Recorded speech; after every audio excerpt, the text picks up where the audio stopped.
Between the 18th and 20th century, the presentation of women in Gothic literature has changed.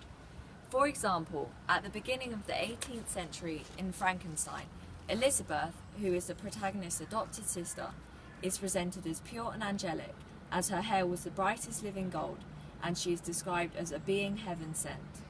Yet, like all other women in Frankenstein, she is destroyed by man, in this case an extension of man, Victor's creation, showing her to be vulnerable and weak. Another expression of female prosecution is Victor's mother dying, but this may have been influenced by Mary Shelley's own life, as her mother died whilst giving birth to her. However, there is one anomaly of female presentation in Frankenstein, that being Safie. She manages to escape the wrath of her father and set up a new life with the de Lacys, displaying great bravery and heroism.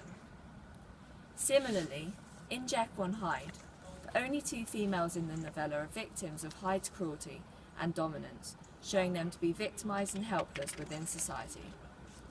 4 years later, the picture of Dorian Gray describes women as a decorative sex, showing that women are now used by men for their pleasure and purposes of a good housewife.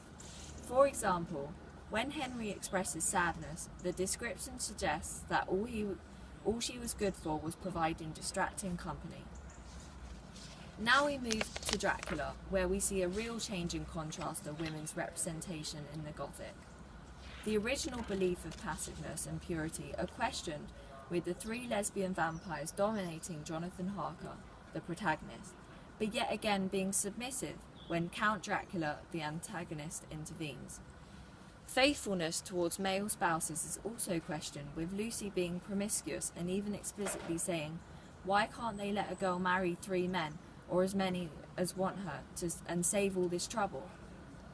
Finally, The Bloody Chamber, which was published in 1979, uses the power of sexuality for safety. For example, in the story The Company of Wolves, the female character strips herself and the wolf, creating equality, so neither has sexual power over the other. By doing this, Carter is exposing the inequality between the sexes in society.